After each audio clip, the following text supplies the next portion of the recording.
सरकारच्या जागेमध्ये खास करून रेल्वेच्या जागेमध्ये झोपडपट्ट्या आहेत, त्याच्यावरती विकसित करण्याच्या संदर्भामध्ये रेल्वे बोर्डाने कुठलाही निर्णय घेतलेला नाही असं सरकार आहे. आम्ही सातत्यानं मागणी करतो.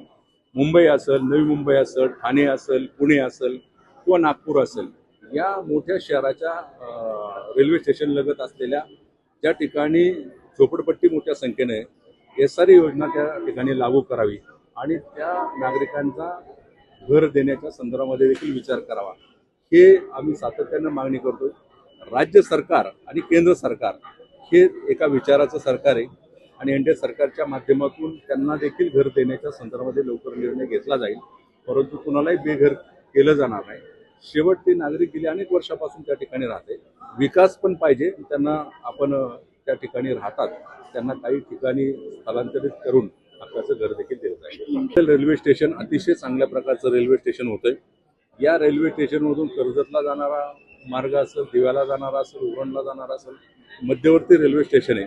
उद्याच्या कालावधीमध्ये एअरपोर्टला जोडणारा हा मार्ग, मेट्रोशी कनेक्टेड करणारा हा मार्ग आणि याचं रेल्वे स्टेशन मोठ्या प्रमाणावर या ठिकाणी सुविधायुक्त होत असताना त्याच्यामध्ये कुठल्या प्रकारच्या त्रुटी राहू नये आणि म्हणून मी आता माहिती घेतली. ते साधारण 2-3 महिन्यामध्ये हे कंप्लीट होईल. अजून रेल्वे विभागाचं काम चालू आहे त्या उत्तरेच्या बाजूला.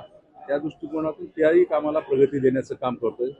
पार्किंगची व्यवस्था उपलब्ध करून देण्याच्या संदर्भामध्ये मी रेल्वेच्या अधिकाऱ्यांना सांगितलं. मध्यंतरी GM बरोबर माझी एक बैठक झाली होती आणि या मतदारसंघामध्ये ज्या ज्या रेल्वेच्या संदर्भामध्ये त्रुटी आहेत त्या प्रवासी संघटना सातत्यानं आमच्याकडे मागणी करते की प्रवासी संघटना प्रवाशांच्या बरोबर विचारविनिमय करून त्यांच्या देखील गोष्टी आम्ही लक्षात घेऊन त्याला देखील चालना करण्याचं काम असेल. काही स्टॉप देण्याच्या बाबतीमध्ये असेल, काही मार्गिकेवरती अधिकच्या रेल्वे चालवण्याच्या संदर्भामध्ये असेल, तर ते सगळ्या विचारात घेऊन तसे वेळोवेळी पत्र.